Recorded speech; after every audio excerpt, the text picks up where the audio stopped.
settling down anywhere they like.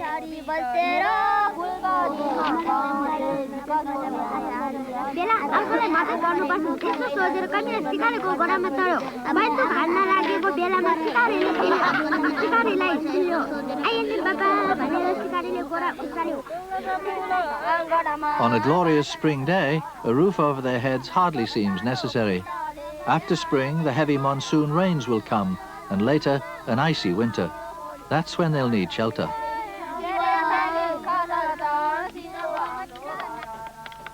A new school costs £5,000, and Hilary seeks the money on fundraising lectures round the world.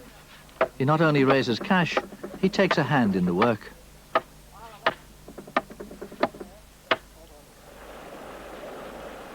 Almost everything has to be brought into these remote parts, then humped up the mountain. At times, Hilary has to walk 150 miles across rugged terrain, with hundreds of porters carrying tons of equipment.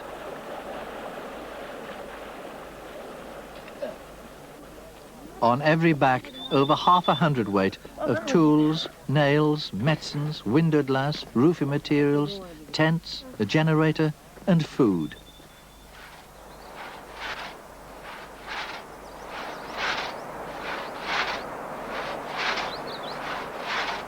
"10 miles from the building site, the floorboards, the wall and roof linings are taking shape, and the strongest boys have taken a day off lessons to help out.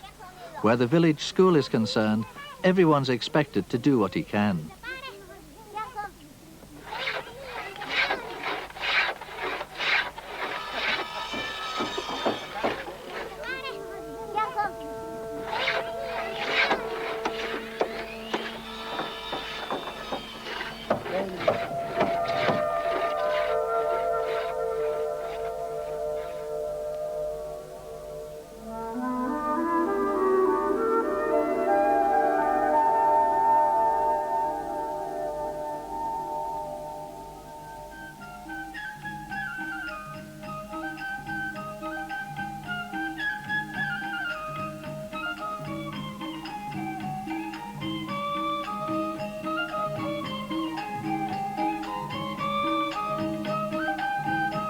The call to study is the same at all the schools. On the original oxygen cylinders Hilary used to climb Everest.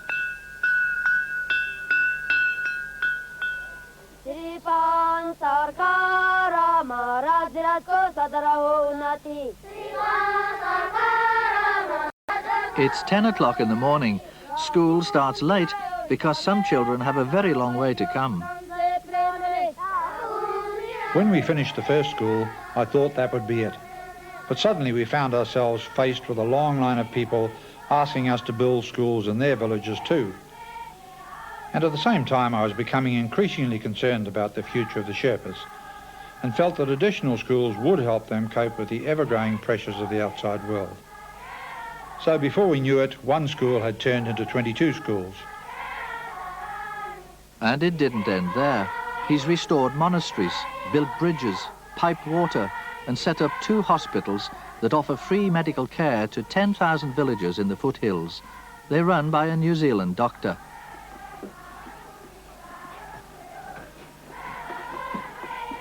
In 1975, when he was building the second hospital at Fuflu, Hilary suffered a terrible loss. His wife and his younger daughter were flying from Kathmandu to help with the work when their plane crashed. Both were killed.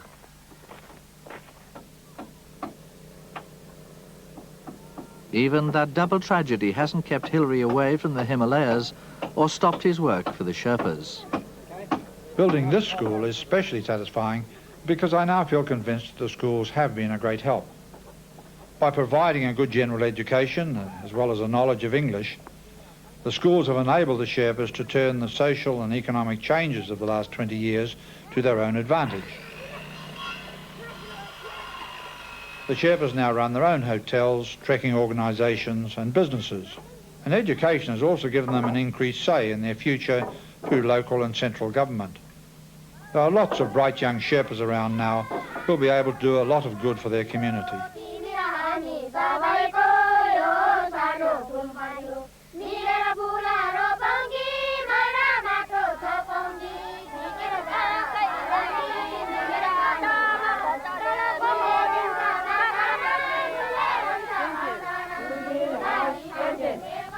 house. This house.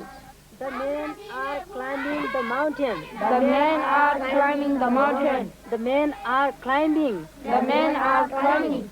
The men have climbed. The men have climbed. The mountain. The mountain. The mountain. The mountain. The men have climbed the mountain. The men have climbed the mountain.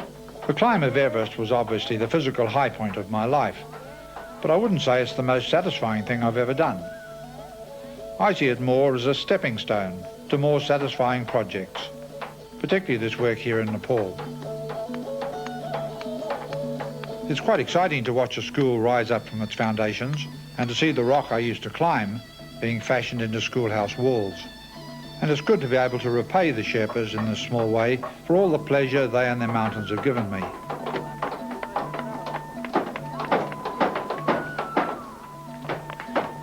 After 3 weeks non-stop work, only the finishing touches are needed. Hilary puts the tin lid on it.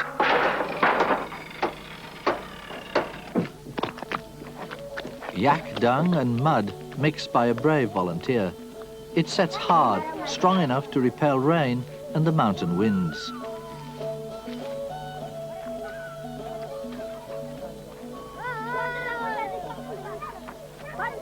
All the children help, whatever their age, doing the best they can.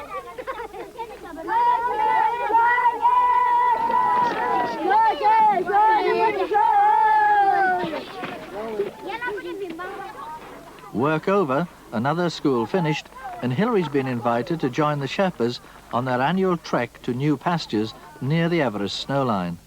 He can't resist another close look at that mountain. His son Peter is flying in to join him.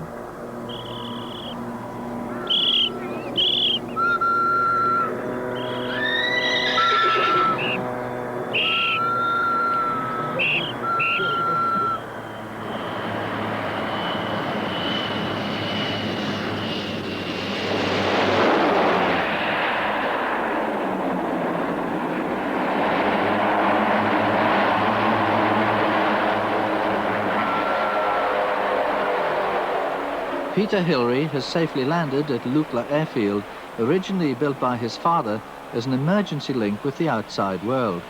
Now it's a busy entry point for tourists and trekkers. How's everything going? Yeah. It's great to be here. Yeah, it's a lovely day, isn't it? From the airfield, they head for the main Sherpa villages that lie beyond the gorges of the Dudh-Kosi River.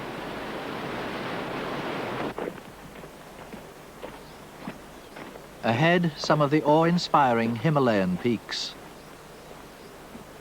Tam Durku, first climbed in 1964 by an expedition Hilary led. Kang Tiger, first climbed by Hilary's 1963 expedition. And beyond them, probably Nepal's most spectacular peak, Ama Dablam, 4 miles high, once thought unscalable. This mountain means a lot to Hilary, for the expedition he led in 1961 did climb it. But it means even more to his son.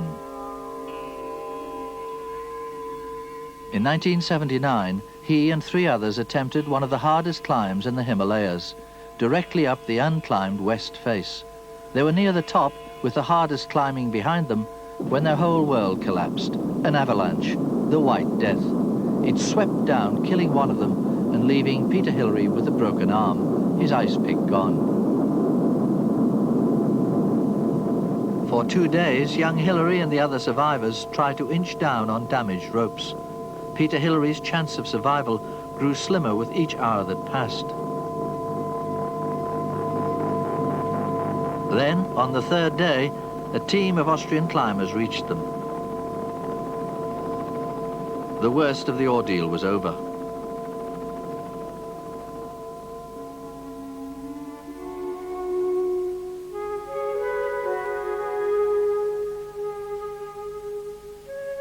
Far below these massive peaks, yet higher than almost any settlement on Earth, the main villages of Kumjong and Kundi. It's early spring, and farming can begin again. The soil, frozen solid throughout the winter, has thawed, and the Sherpas can dig and plant their staple food. a vegetable that survives at high altitudes all over the world, the common potato.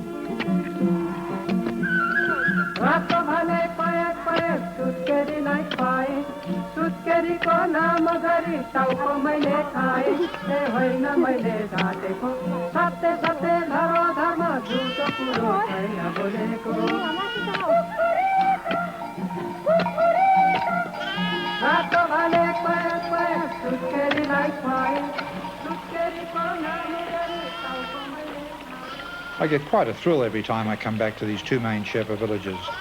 There's so much here that's pleasantly familiar. There's also the thought of soon being reunited with so many old friends. I always feel a warm sense of belonging.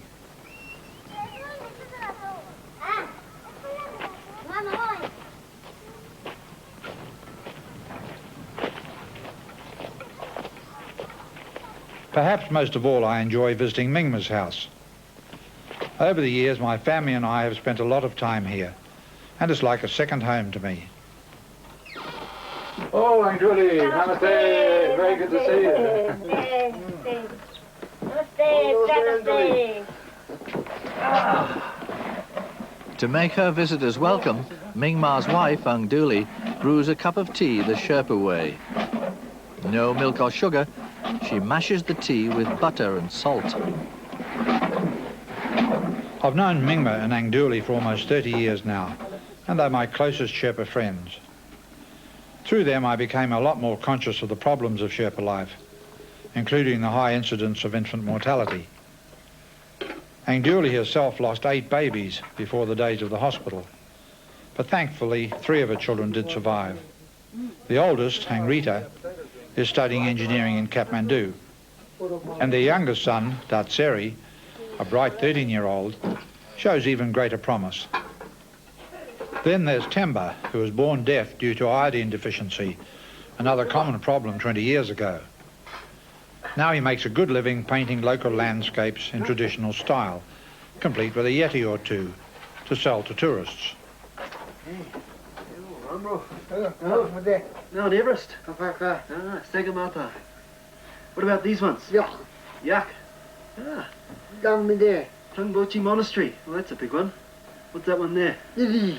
Yeti. What's this one? Thank you, Aunt Julie. We Tibeti much logging. Children say all sweet tea. Sweet tea. Yes. Maybe lagging, maybe not lagging. Oh, lucky. Well, Mingma, it's good to be back in Kumbi. Yes.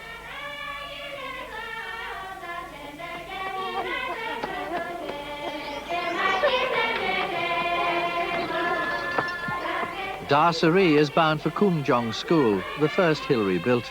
It only takes him 10 minutes to walk from his home in Kundi. But some of his classmates have to trek for 3 hours to get there, climbing thousands of feet on the way, and then walk back at night another 3 hours. That's the price they pay for each day's schooling.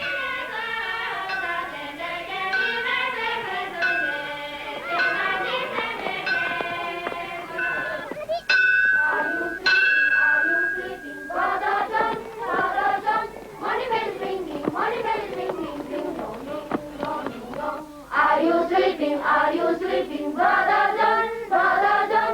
Morning bell ringing, ding dong, ding dong, ding dong. Are you sleeping, brother John, brother John? Morning bell ringing. कसरा सुनले गरी पर 3 को 3 2 1 2 त्यहाँ. No one minds being packed like sardines when there's lessons to learn.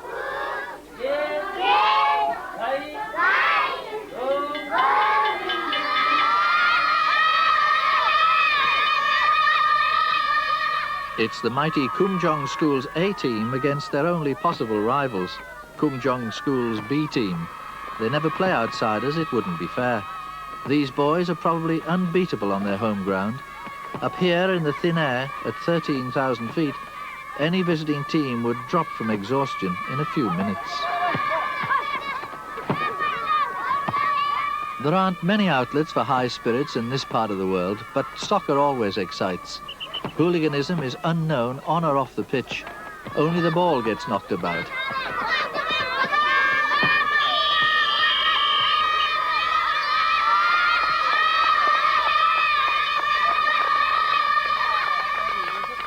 And today, a welcome for the man who made the Sherpa's dearest wish come true. But who'd expect children to thank anyone for a school?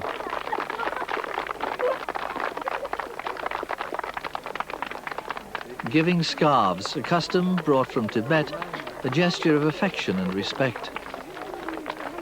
I don't think I'll ever quite get used to these welcomes. Coming back here is always a moving experience anyway. This was the first school I built and the inspiration for the others. And it's also the school I'm most proud of. I feel I can pick a Kumjung student anywhere. They're always so much brighter and they speak such good English. And mostly they've done very well for themselves and their community.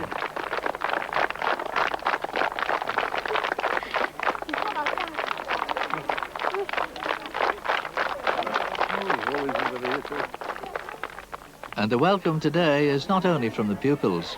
The whole village has come to greet their old friend and to watch the children dance in his honor.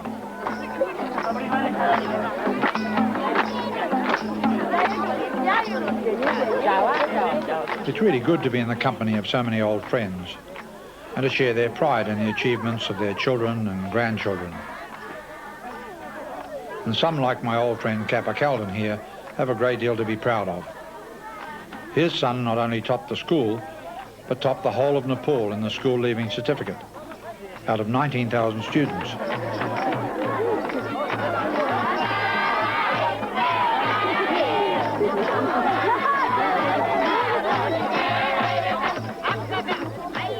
I always feel a slight degree of apprehension about get-togethers like these.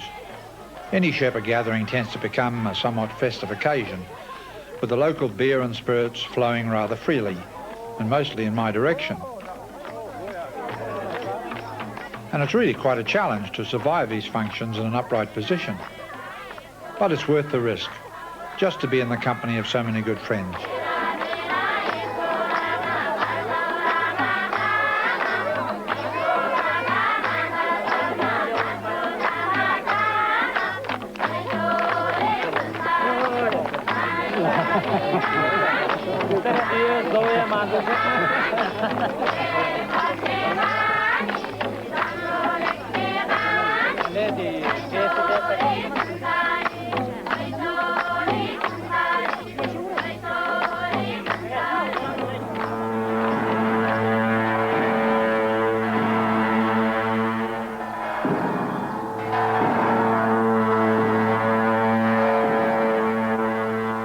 Giant trumpets sound the call to an even bigger gathering, the sort Hilary revels in, inviting the people from every village and asking the gods and spirits to gather as well. The people come and crowd the courtyard. Above them, they say, 80,000 spirits crowd the air.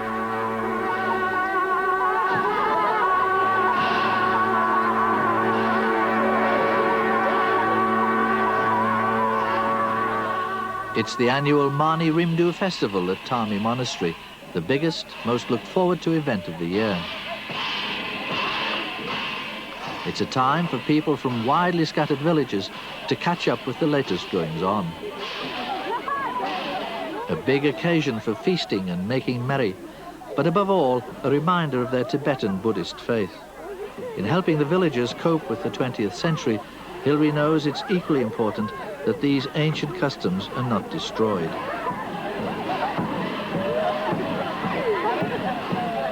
There's still no lack of religious vitality among the young.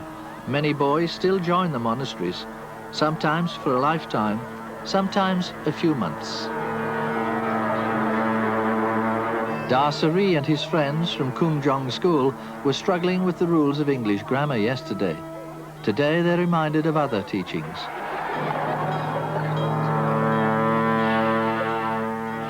Some of the monks are dressed as demons, always striving to lead people down the wrong path. Others are dressed as protective deities, hell-bent on crushing evil.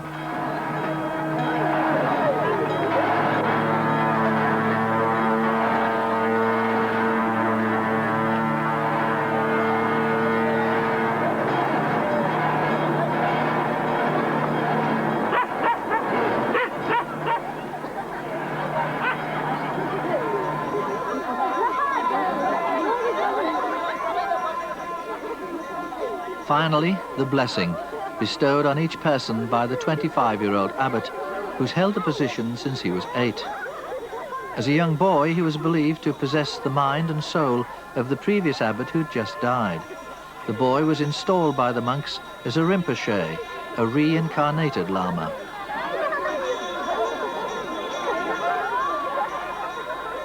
With his sacred wand, he blesses each person.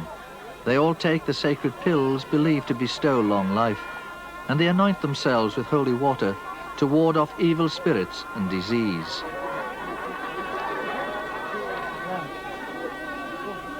For another year, the forces of evil have been vanquished and good prevails. Hilary respects the Sherpa belief that tonight they can all rest peacefully in the knowledge that their world is now purified.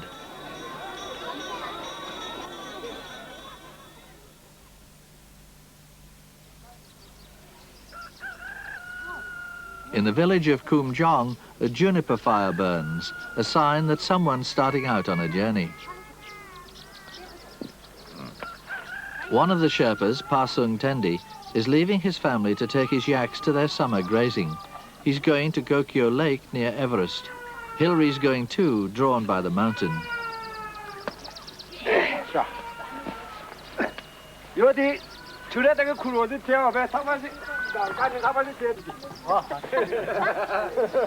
Pasang's a good old family friend, and we've done a lot together over the years. He's often trekked with my family and has worked on many of our building projects. And he's also a renowned high-altitude climber.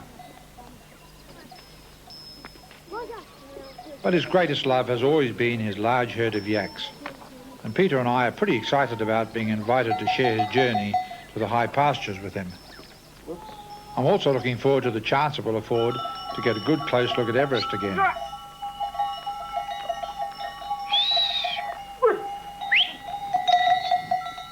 Few livestock can survive at such altitudes. The hardy yak is a sure sign of wealth in the Himalayas.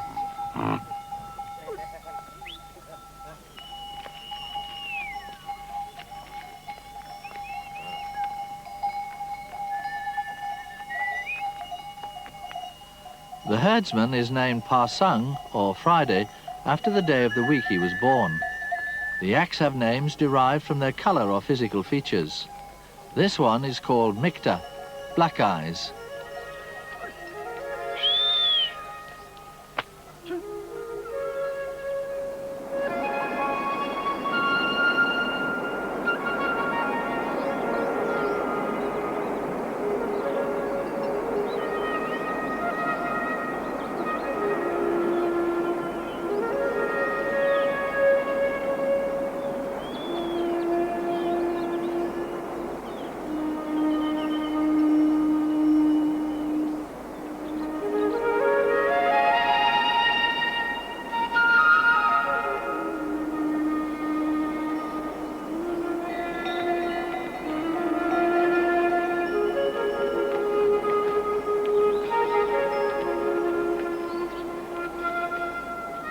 Pasang can get almost all he needs from his yaks. The rich milk makes butter, cheese and yogurt, and the hides he turns into shoe leather, tough enough to take the rocky trails.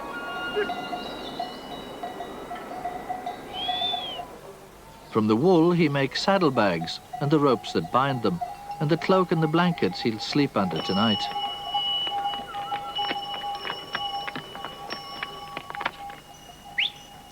For the yak herder, there's no glory in scaling mountains. He must climb to survive.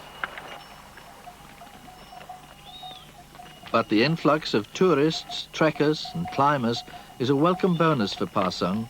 His yaks carry their loads up and take ambulance cases back down. Even the tails have a market. Some make whisks, some are exported to the west to become beards for Santa Claus.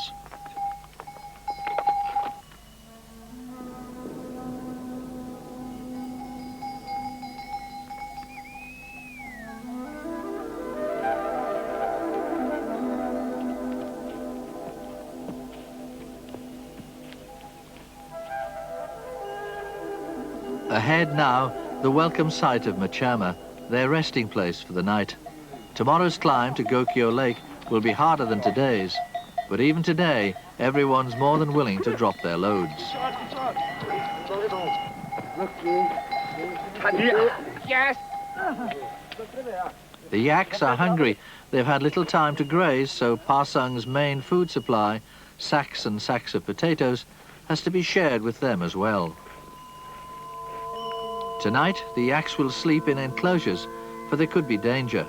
A woman from Pa Sung's village claimed she was knocked out here and 3 of her yaks were killed by that elusive creature, the Yeti, the abominable snowman. Pa Sung's never seen one, but he certain they exist. Hillary isn't so sure, but both agree there's one very real danger: wolves. The wolves work in pairs, one grabbing the yak's tail, the other attacking from the front. This yak saved its life, but the wolves got its tail. Pa Sung's dog will be on guard all through the night. As an extra safeguard, the yaks wear bells to attract attention under attack.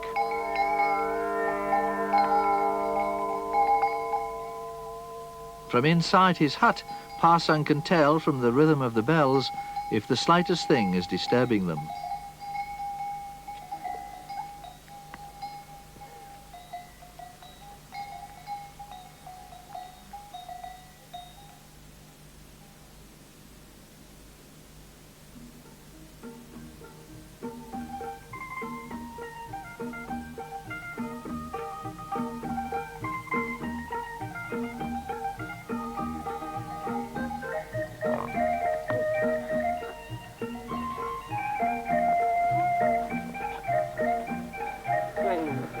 You know, from this side, Cholatsi's a pretty massive sort of thing, isn't it? It's a beautiful peak. It's a beautiful peak. Actually, it's incredible to me that it's still unclimbed, such a big peak around here. But from the other side, you know, it's a really sharp point. But here, it's, you know, much more massive. Yeah, it's very spectacular over here. I guess you get up some of those ridges then. Very hard enough. Sure, sure.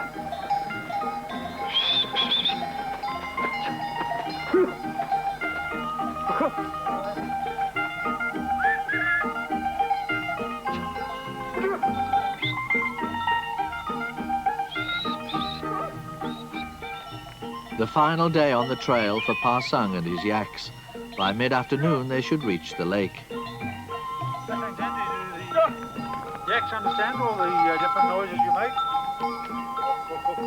Yeah, what do they all mean? I mean, yeah. Downside going dim. Oh, downside, the other side. Yes, same thing. Yeah. Yellow, malo.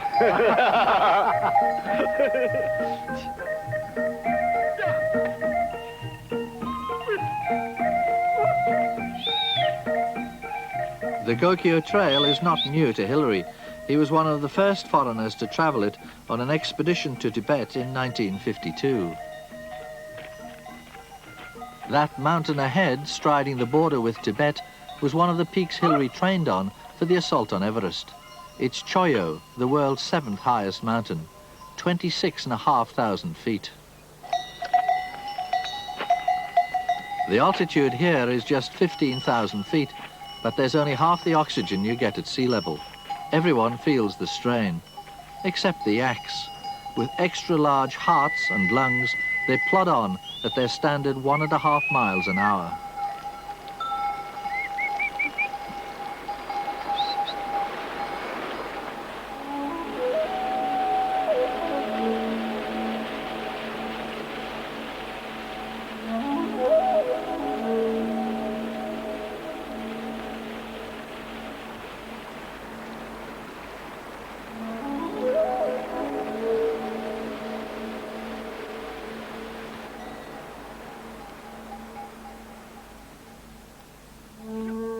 The first of a series of lakes, high, remote, yet not devoid of life.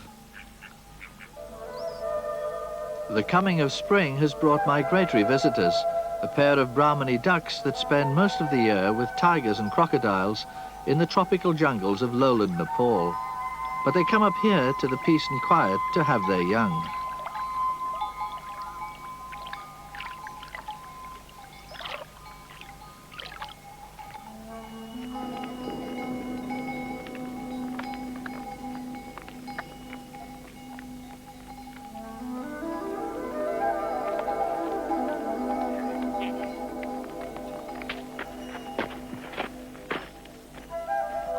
There, ahead of them, their destination, Gokyo Lake, its shores decked with prayer flags brought by pilgrims. For this is a holy lake where, they say, visions sometimes appear.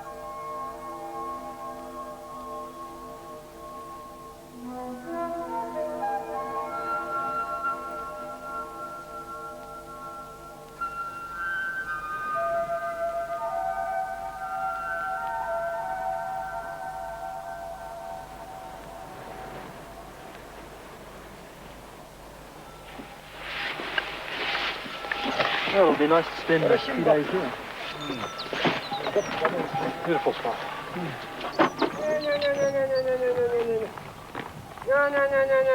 For Pa Sung, the climb is over. Soon the yaks will have their young, and his family will come up to help. They'll graze the yaks on grass brought on by monsoon rain. For Hilary, the journey's not over yet. He plans to climb higher, far beyond the pastures, to come face to face with Everest once again.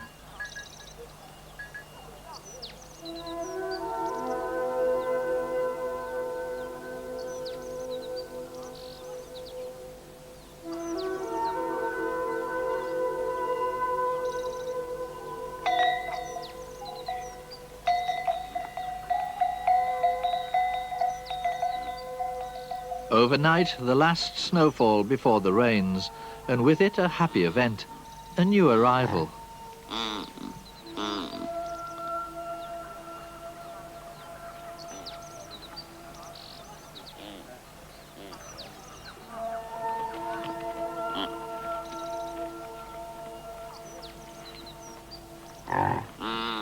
And it's a girl, not a yak, but a nak, the name the Sherpas give to the female of the species.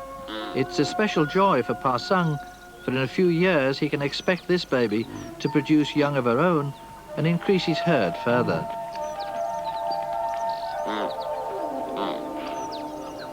The little nak will probably give birth to 15 calves during her 20-year lifespan.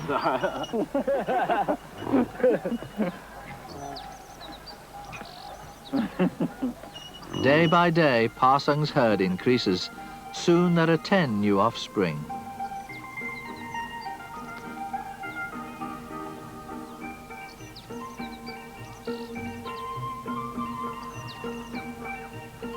For the first 2 days of life, they stay safe in their enclosure, but when they're just 3 days old, they're able to join their parents in the daily search for the choicest grass, whether it lies across icy rivers or high up 20,000 feet mountains.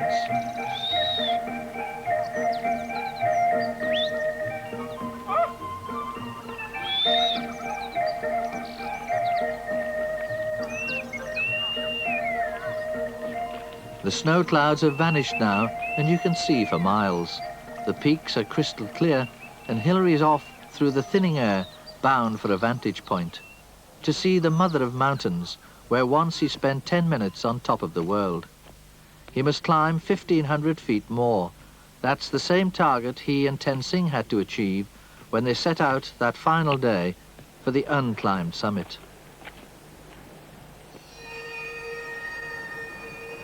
I think we were reasonably optimistic when we set off that morning in 1953, but I was concerned about the length of time the climb might take. If it took too long and the oxygen in our cylinders ran out, the scientists had warned us that we might just drop dead.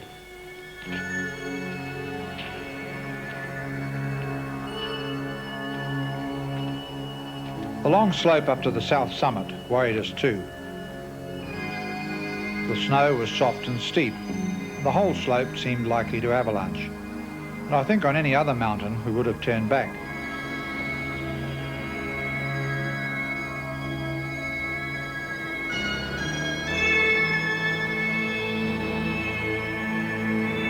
Finally, we reached the south summit and looked along the narrow, unknown ridge towards the top. It was a pretty impressive sight, but I thought I could see a route. For 2 more hours, we plugged our way upwards, getting more and more tired, and wondering somewhat desperately where the top might be. Suddenly, to my delight, I noticed that the ridge ahead, instead of rising, dropped steeply away into Tibet.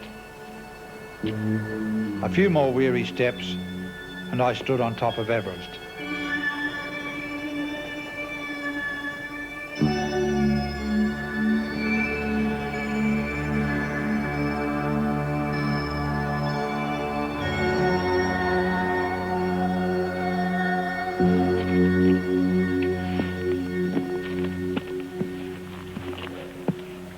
It must have been an incredible feeling being on the top. Well, it was a pretty good feeling, I guess, although I don't remember ever jumping up and down for joy at any moment. I think we were tired and we still had a long way to get down again. I think the best moment was when we actually finally got down into the Western Combe to meet all our companions and know that the worst of the difficulties and dangers were behind. This is the BBC Home Service. Here is the news. Mount Everest has been conquered by members of the British expedition. The news reached London in a message to the Times from Colonel H.C.J. Hunt, the expedition's leader. It said that Mr. E.P. Hillary, a New Zealander, and Tenzing Bhutia, a Sherpa, had reached the summit last Friday, May 29th. The message added, all is well.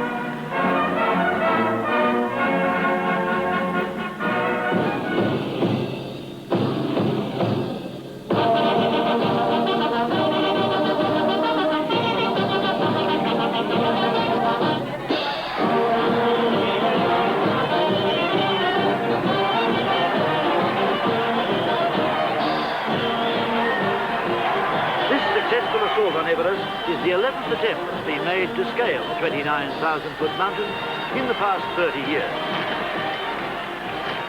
Banner headlines splashed the story. In Britain today, almost everyone can tell you where they were the day the news got through from the Himalayas. It was June the 2nd, 1953. The nation was on holiday, watching the coronation on television, when the announcement came. Hillary's success made us all feel on top of the world.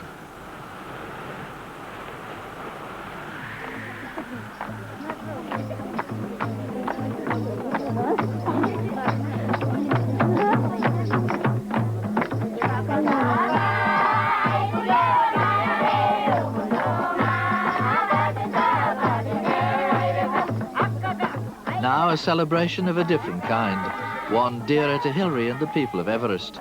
It's the official opening of the new school.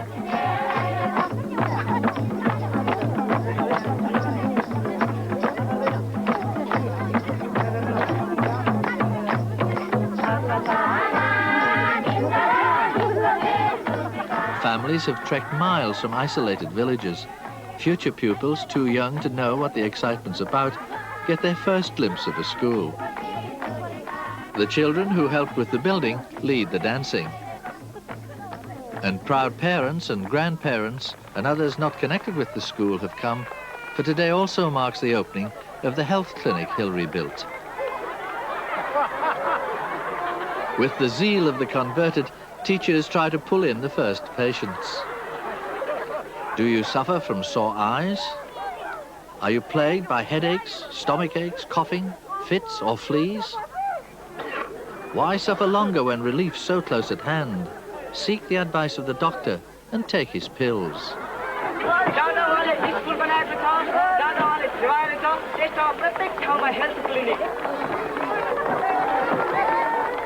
Tomorrow, Hillary will say goodbye to the Sherpas for the 45th time, but not for long. Next year, he'll build them a hospital and a bridge. They are more important, he says, than those first footprints on top of the world.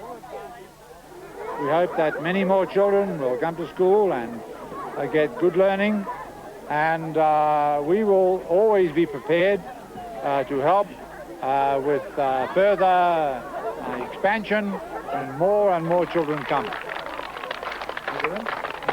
On behalf of the Himalayan Trust and all those who have helped build this school, I have much pleasure now in declaring the school open. Now.